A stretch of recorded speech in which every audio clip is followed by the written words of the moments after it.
इन चीज़ों का ध्यान रखना। अगर आपको दोस्ती को को फाउंडर में डेवलप करना है, दोस्ती को रिश्ते में डेवलप किया जा सकता है, बट को फाउंडर में डेवलप करना थोड़ा टिपिकल होता है, क्योंकि देखो रिश्ते में पैसे नहीं होते हैं, धंधे के अंदर पैसा होता है, और जहाँ पैसा इन्वॉल्व होता है कॉन्फ्लिक्ट होने के चांसेस होते हैं। दोस्ती भी गई, को फाउंडर भी गया, धंधा भी गया, आदमी तीन जगह से पिट जाता है। इसलिए मैं हमेशा सजेस्ट नहीं करता हूँ कि अपने पक्के दोस्त, अच्छे दोस्त को आप को फाउंडर बना लो।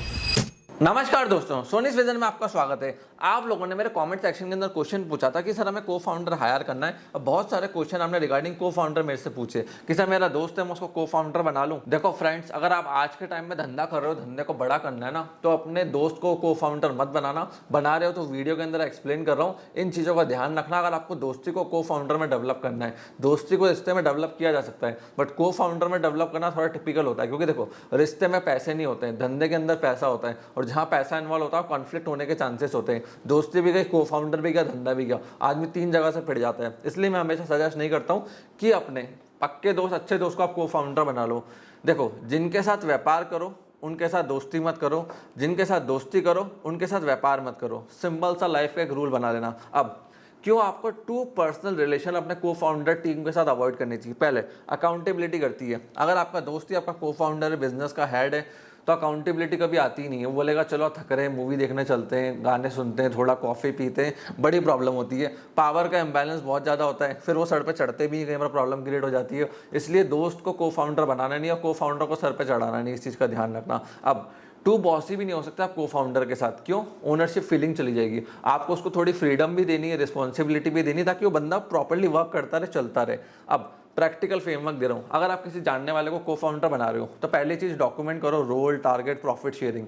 कई लोग कहते हैं 50-50 और देख लेंगे एज म्यूचुअल अंडरस्टैंडिंग। मैं हर एक बड़े को फाउंडर के एग्रीमेंट में देखता हूँ, जो स्टार्टअप वाले नए लड़के बनवा के लाते हैं, as mutually discuss, mutual understanding. ये क्या होता है भाई? म्यूचुअल अंडरस्टैंडिंग मैरिज में होती है, धंधे के अंदर नहीं होती है। तो प्रॉफिट हो गया, टारगेट हो गया, रोल हो गया, तीन चीज अच्छे से डिफाइन करो। फिर बिजनेस के अंदर कोई इमोशन नहीं है, दोस्ती अपनी जगह है, धंधा अपनी जगह, प्रॉफिट अपनी जगह है। क्योंकि एम्प्लॉयज की सैलरी निकालना कंपनी का नंबर 1 काम होता है, उनकी सैलरीज बनाना, उनकी कंपनी को प्रॉफिटेबल करना। वो नहीं होगी तो कंपनी चलेगी कहाँ से? और ऑफिस के अंदर फ्रेंडशिप नहीं रखनी है, आपको आउटपुट चाहिए। चाहे आपका टीम मेंबर हो, चाहे आपका को फाउंडर हो, चाहे आप हो, ये बहुत ज़्यादा जरूरी है। अब को फाउंडर के साथ जब आप एग्रीमेंट करो तो 500 रुपये के स्टैम्प पेपर पे करना है, क्योंकि उसको कंपनी का इन एंड आउट का data, profit, balance sheets, PNL, सारे क्लाइंट्स के एक्सेस, टीम के एक्सेस, हर चीज़ का मतलब उसको एक्सेस है। तो 500 रुपये के स्टैम्प पेपर के ऊपर करना, कितने आप इक्विटी दे रहे हो, वेस्टिंग क्या है, क्लिफ पीरियड क्या है, ये बहुत ज़्यादा जरूरी है। अब लीडरशिप के कॉन्फ्लिक्ट आते हैं। देखो, अगर आपने ज़्यादा इक्विटी डाइल्यूट कर दी और अगर उसको सब कुछ दे दिया तो लीडरशिप का कॉन्फ्लिक्ट आएगा। उसके लिए पहले डिसाइड कर लो कि तेरे रोल्स क्या है, मेरे रोल्स क्या है, तू कहाँ लीड करेगा, मैं कहाँ लीड करूंगा, जिससे दिक्कत ना हो। फिर अपने को फाउंडर का ट्रैक भी देखो। मैं काफ़ी सारे लोगों को कहता हूँ आप को फाउंडर लेकर आ रहे हो तो उसका ट्रैक रिकॉर्ड क्या हो, उससे पास्ट में करा क्या है। ऐसा तो नहीं चड्डा पहन के वो घर में मूवी देख रहा था, आपने उसको एक दिन को फाउंडर बना दिया, जहां आप 10 लोग चला रहे थे उनको हेड बना दिया कि ले अब इनको हेड कर। वो धंधा डुबा देगा, क्या लीड करेगा वहां बैठ के? तो पास्ट बैकग्राउंड ये सब चेक करो। और मोस्टली मैं एडवाइस करता हूँ, आपका कोई अच्छा एम्प्लॉय है, परफॉर्मेंस अच्छी है, उसको फिक्स सैलरी दे ही रहे हो, तो उसको थोड़ा इंसेंटिव दे दो अच्छा, प्लस प्रॉफिट शेयरिंग दे दो, उसको को फाउंडर बना दो। तो उससे क्या आपके पास कंट्रोल आ जाएगा, मैनेजमेंट का भी पूरा और बंदे के ऊपर भी पूरा।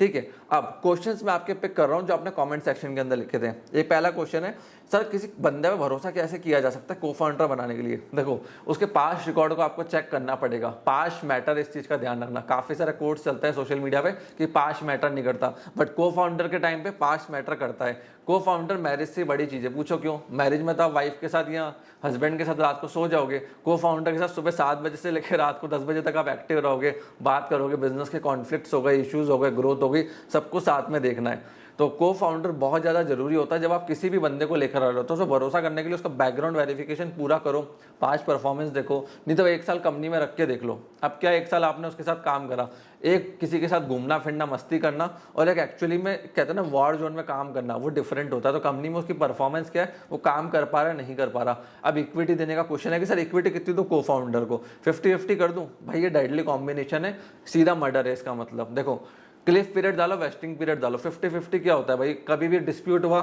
डेडलॉक आ जाएगा 50-50 में। तो इससे अच्छा 80-90 या 50-60-70 तक आपके पास होनी चाहिए। उसको 10-15%, 20% दे दो, प्लस उसकी वेस्टिंग रखो, क्लिफ रखो कि 5 साल से पहले इक्विटी तेरे को मिलेगी नहीं, वेस्टिंग क्लिफ डाल देना।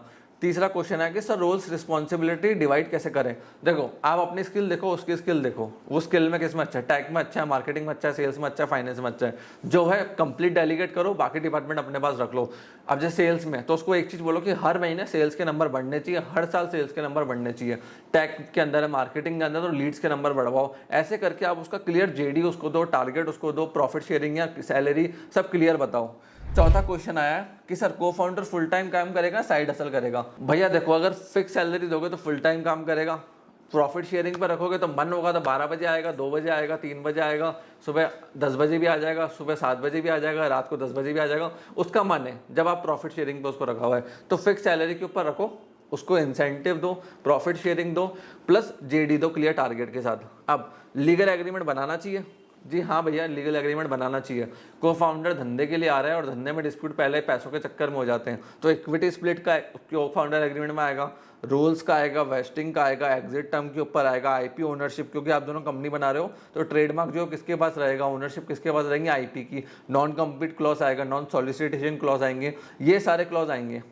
अब नेक्स्ट क्वेश्चन पे चलते हैं। अगर बीच में को फाउंडर एग्जिट कर गया तो उसके लिए आपको पहले ही आपके एग्रीमेंट में लिखना पड़ेगा कि तो बीच में एग्जिट कर गया तो देखो कितना प्रॉफिट में से मिलेगा, कितना शेयरिंग होगी तेरी, और प्लस जो तेरे पास इक्विटी वेस्ट हो चुकी है ऑलरेडी उसको किस रेट में कंपनी बायबैक करेगी, इन सबको पहले ही एग्रीमेंट के अंदर लिख देना। नहीं लिखोगे फ्यूचर में डिस्प्यूट होगा, फिर दिक्कत आएगी, फिर धंधा खराब होगा, फिर वापस शुरुआत से धंधा बनाओगे, आप इसी में लगे रहोगे।